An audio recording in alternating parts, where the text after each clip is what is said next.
Welcome in our channel education hub for all one. आप लोगों का फिर से बहुत बहुत हार्दिक अभिनंदन आपके अपने channel education hub for all one पे। तो आइए हम लोग स्टार्ट करते हैं। आज का हमारा पहला जो सीरीज है क्राउन बिहार स्पेशल। सबको सबसे पहले गुड मॉर्निंग, सभी लोगों को, सभी छात्र छात्राओं को सुप्रभात, गुड मॉर्निंग।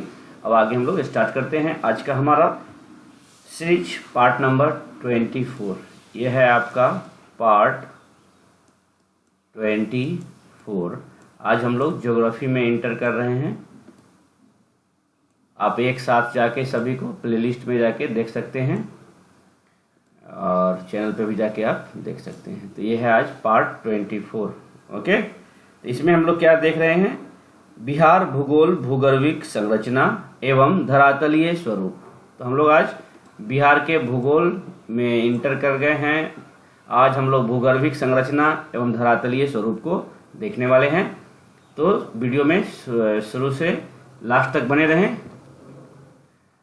सारे टॉपिक को एक एक करके देखें।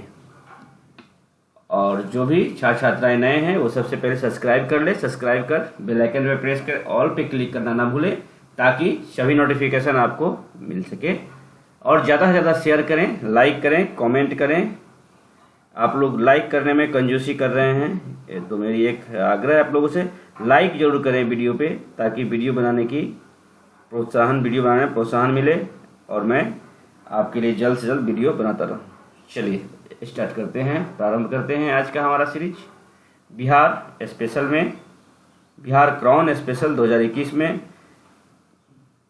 भूगर्भिक संरचना एवं धरातलीय स्वरूप। भूगोल हम लोग आज भूगोल में हम लोग इंटर कर गए हैं। किसी भी क्षेत्र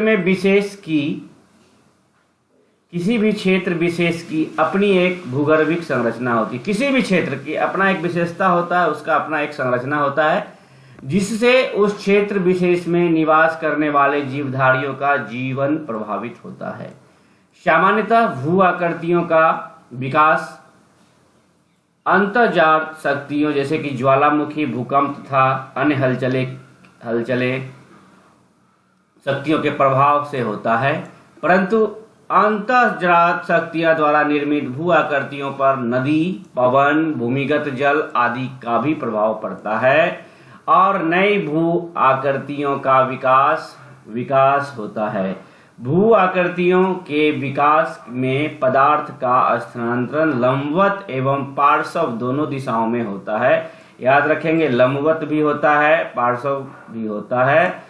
पदार्थ के स्थानांतरण से उच्च भूभाग का अपरदित पदार्थ निम्न भूभाग में निपेक्षित हो जाते हैं। मतलब ऊंचे भाग से नीचे भाग में जब वो होता है तो क्या होता है, स्थानांतरण होते हैं, उसकी मिट्टी अन्य सूक्ष्म पदार्थ जो भी है वो बह के दूसरे जगह पे निपेक्षित हो जाते हैं। अतः भू आकृतियों का विकास एवं विनाश निरंतर होने वाली प्रक्रियाएं हैं। आज यहाँ कल वहाँ, क्योंकि वो बनावट के कारण बिहार की भूगर्भिक संरचनाएं बनावट एवं विस्तार ने एक विशेष प्रकार का स्वरूप प्रदान किया है।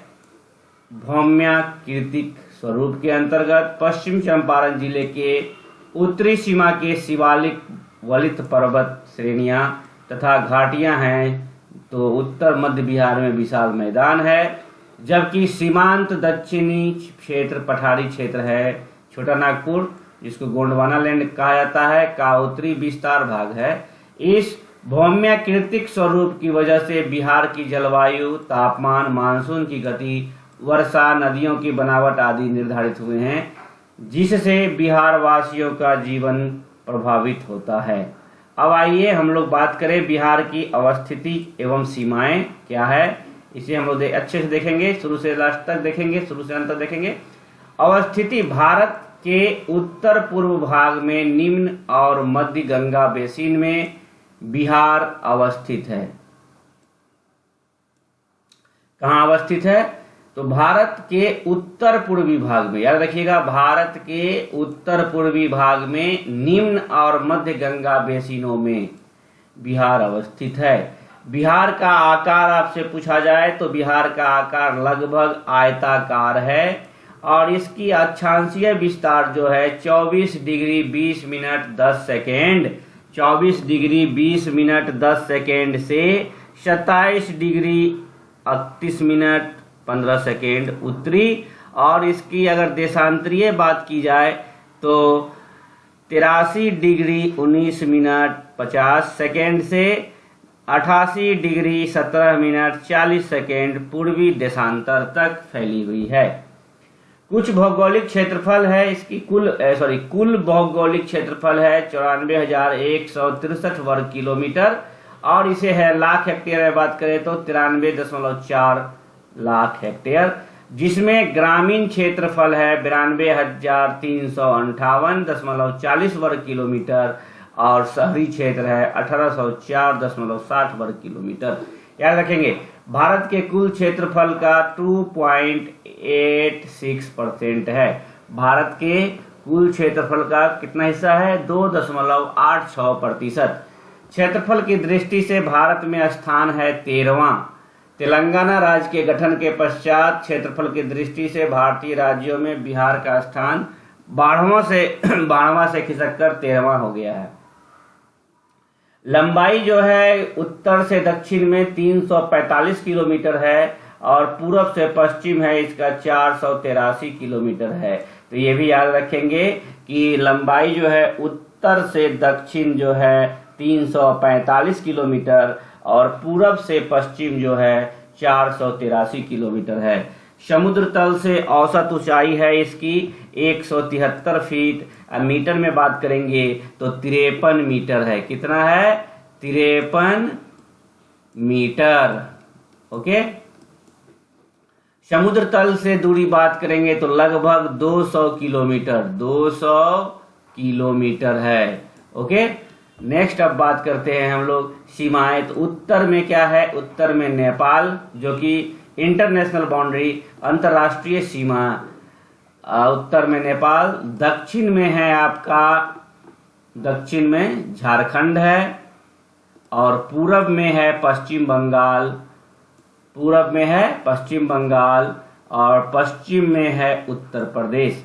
अब बात करें बिहार की भूगर्भिक संरचना की, बिहार जियोलॉजिकल स्ट्रक्चर।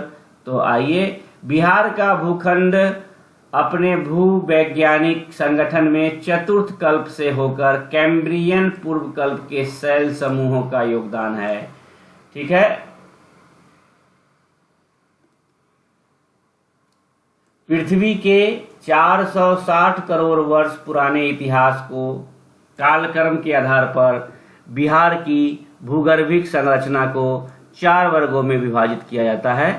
पहला है आर्कियन युग की संरचना, दूसरा है विंध्यन समूह की संरचना, तीसरा है टर्शियरी संरचना और चौथा है क्वार्टरनरी संरचना। अब बात करेंगे सबसे पहले हम लोग आर्कियन युग की संरचना है क्या।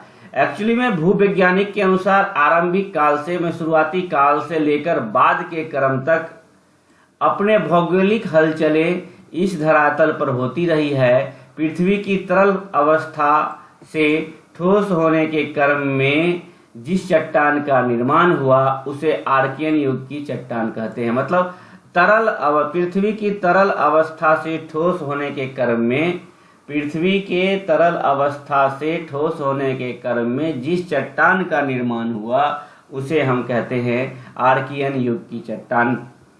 आर्कियन युग की चट्टान 2 भागों में बांटा जाता है, आर्कियन क्रम और धारवार क्रम। आर्कियन क्रम और धारवार। अब धारवार क्या है और आर्कियन क्या है उसको समझ लें। आर्कियन क्रम आधारभूत चट्टानों पर प्रथम अपर्दन क्रिया हुई जिससे यह रूपांतरित हो गई। रूपांतरित पहली चट्टाने को धारवार शैल समूह कहा जाता है। जो पहली बार वो कन्वर्ट हुआ, चट्टान रूपांतरित हुआ, उसे क्या कहा गया? धारवार शैल समूह कहा जाता है। यह विच्छिन्न रूप में पाई जाती है। इसका नामकरण कर्नाटक राज्य के धारवाड़ जिले के नाम पर हुआ है। कर्नाटक राज्य के धारवाड़ जिले के नाम पर हुआ है जहां पर मूल्यवान खनिज चट्टानें पाई जाती है। धारवाड़ समूह की चट्टानें बिहार के पश्चिमी पूर्वी भाग विशेषकर मुंगेर, जमुई, नवादा आदि में मिलती है। राजगीर और बिहार शरीफ की पहाड़ी में भी इस युग के चट्टानें हैं। यह चट्टानी समूह 450 से 60 करोड़ वर्ष तक की आयु वाले होते हैं। उस समय जीवों की उत्पत्ति नहीं हुई थी, इसलिए आर्कियन क्रम की चट्टानों में जीवाश्म नहीं पाए जाते हैं। क्योंकि तभी जीवों की उत्पत्ति नहीं हुई थी, इसलिए इसमें जीवाश्म नहीं पाए जाते हैं। बिहार के गया, मुंगेर, शेखपुरा जिलों में आर्कियन क्रम की चट्टानें पाई जाते हैं। बिहार के दक्षिणी पूर्वी भाग विशेषकर मुंगेर, बिहार शरीफ, राजगीर, जमुई, नवादा, खड़गपुर पहाड़ी क्षेत्रों में धारवाड़ समूह की चट्टानें मिलती है। इसका विस्तार पूर्व में बांका तक है। यहाँ की चट्टानों में अनेक मूल्यवान धातुएं पाए जाते हैं। खड़गपुर की पहाड़ी का क्षेत्रफल लगभग 1300 वर्ग किलोमीटर है। इसकी ऊंचाई 450 मीटर है। यहाँ ग्रेनाइट, सेल, स्लेट तथा क्वार्टराजाइट चट्टानें पाए जाते हैं। कहाँ? तो खड़गपुर की पहाड़ियों में। अब बात करें हम कि विंध्यन समूह की संरचना। तो दक्षिण भारत में कडप्पा क्रम की चट्टानों का विकास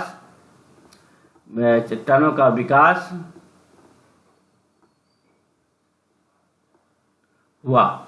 कडप्पा के क्रम के बाद भारत में विंध्यन क्रम की चट्टानों का विकास हुआ, जो बिहार, दक्षिणी पश्चिमी रोहतास और कैमूर जिलों में पाए जाते हैं।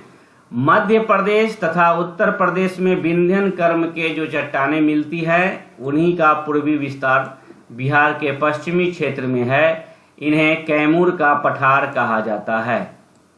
इसका क्षेत्रफल 1280 वर्ग किलोमीटर है। निस तथा ग्रेनाइट धारवाड़ एवं विंध्यन क्रम की चट्टानें प्री कैम्ब्रियन काल से संबंधित है। निस तथा ग्रेनाइट और धारवाड़ युग की चट्टानें गया, नवादा, जमुई, मुंगेर इत्यादि में पाए जाते हैं। कैमूर पठार प्राचीन अवसादी ग्रीटी से लेकर सूक्ष्म कणीय बालूकास्ट चट्टान, फ्लैग चट्टान, बलुआही गाद चट्टान, चूना पत्थर, क्वार्टराजाइट, ब्रेसिया चट्टानों से निर्मित है। ये पर्सेलेनाइट्स चट्टानों से भी निर्मित होते हैं। यहाँ चूना पत्थर, पायराइट, कांच निर्माण के उपयुक्त बालू पत्थर पाए जाते हैं। रोहतास तथा कैमूर जिलों में सोन घाटी के बीच चूना तथा बालू पत्थर पाए जाते हैं। बिहार में चूना पत्थर का यह एकमात्र स्रोत है। विंध्यन चट्टानों से प्राप्त होने वाला बलुआ पत्थर इस तथ्य का द्योतक है कि जिन निक्षेपों से इसकी रचना हुई है, वे छिछले सागर में जमा हुए थे। विंध्यन समूह की चट्टानों को दो भागों में विभाजित किया जाता है। पहला है निम्न विंध्यन समूह की चट्टानें और दूसरा है ऊपरी विंध्यन चट्टान समूह। निम्न विंध्यन समूह की चट्टानें क्या होती है? तो भूगर्भ शास्त्रियों का मत है, ऐसा मानना है कि यह चट्टानें बड़ी नदियों के मुहानों के निकट जमे हुए पदार्थों से बनी है। बिहार में निम्न विंध्यन के अंतर्गत सेमरी क्रम की चट्टानें आती है। यह ऊपरी रोहतास जिला में पाया जाता है और यह चूना पत्थर का मुख्य स्रोत है। विंध्यन समूह की चट्टानें रोहतास में पाया जाता है। ऊपरी विंध्यन चट्टान समूह की बात करें तो यह प्रायः नदियां की घाटी में एकत्रित होने वाली निक्षेपों से बनी है। इसमें बालू पत्थर, क्वार्टराजाइट, कागलोमरेट आदि चट्टानें प्रमुख हैं। यह कैमूर और रोहतास जिले में सोन घाटी के बीच में स्थित है। ये चट्टानें सोन नदी के ऊपर रोहतास और कैमूर जिले में पाए जाते हैं। आमझौर बंजारी में पायराइट की 60 से 90 सेंटीमीटर मोटी तक पाई जाती है। इसका उपयोग सल्फ्यूरिक अम्ल बनाने में किया जाता है। इस खनिज के उत्पादन में बिहार अग्रणी है। किसका? सल्फ्यूरिक अम्ल बनाने में अग्रणी राज्य है, जहां देश का 75% पायराइट उत्पादन किया जाता है। याद रखिएगा, देश का 75% पायराइट उत्पादन किया जाता है। अब आते हैं टर्सरी संरचना क्या है? तो टर्सरी युग अथवा क्रम में हिमालय का उत्थान हुआ था। टर्सरी युग में हिमालय का उत्थान हुआ था। इस अवधि को तृतीय महाकल्प कहा जाता है। याद रखिएगा, जिस काल में हिमालय का उत्थान हुआ, इस अवधि को क्या कहा जाता है? तृतीय महाकल्प कहा जाता है। इसी काल में विश्व का सबसे नवीन मोरदार पर्वत हिमालय का निर्माण हुआ। हिमालय पर्वत का निर्माण 3 चरणों में संपन्न हुआ था। इयोसीन कालखंड, ओलिगोसीन कालखंड और मायोसीन कालखंड। हिमालय का जो निर्माण हुआ था वो 3 कालखंडों में 3 चरणों में संपन्न हुआ था। इयोसीन, ओलिगोसीन और मायोसीन। मतलब हिमालय पर्वत जो बना वो 3 चरणों में बना। इयोसीन,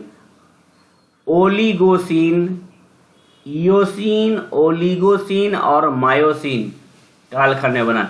हिमालय के दूसरे एवं तीसरे उत्थान के क्रम में बिहार के उत्तर पश्चिमी भाग में शिवालिक श्रेणी का निर्माण हुआ। यह हिमालय पर्वत श्रेणी का दक्षिणी भाग है जो बिहार के चंपारण जिला के उत्तरी सीमा के सहारे विस्तृत हैं। इसे 160 मीटर की समोच्च रेखा मैदान से अलग करती है और इसकी ऊंचाई 250 से 800 मीटर के बीच है। अब बात करें कि पूर्णिया जिले में शिवालिक का हिस्सा दिखाई देता है जिसकी चट्टानें टर्सरी युग के अंतिम चरण में निर्मित हुई थी। यह मुख्यतः अवसादी चट्टानें हैं। आपसे पूछे कि शिवालिक का हिस्सा कहाँ दिखाई देता है? पूर्णिया जिले में शिवालिक का हिस्सा दिखाई देता है जिसकी चट्टानें टर्सरी युग के अंतिम चरण में निर्मित हुई थी। यह मुख्यतः अवसादी चट्टानें हैं। अब बात करते हैं क्वाटरनरी संरचना की। तो प्लीस्टोसीन काल के अंतिम चरण में शिवालिक उत्थान के बाद हिमालय और छोटा नागपुर पठार के मध्य एक विस्तृत सिंधु गंगा द्रोणी का निर्माण हुआ। इससे गंगा का मैदान निर्माण हुआ है। बिहार का मैदानी भाग जो बिहार के कुल क्षेत्रफल का लगभग 95% है, यहाँ प्लीस्टोसीन तथा आधुनिक युग की चट्टानें पाई जाती हैं, जिसे क्वाटरनरी संरचना के अंतर्गत रखा गया है। बिहार का सबसे बड़ा भौतिक भाग गंगा का मैदान है जो टर्सरी काल के शिवालिक और पूर्व के कैम्ब्रियन काल के आर्कियन पठारी धरातल के बीच देखा जाता है। उसका निर्माण तेथिस भूसंति के अंतर्गत में नदियों का निक्षेपण द्वारा हुआ है। इसी निक्षेप से बिहार का मैदानी भाग का निर्माण हुआ है। यह मैदान उत्तर से गंगा तथा इसकी सहायक नदियों तथा दक्षिण की नदियों द्वारा निर्मित हुआ है।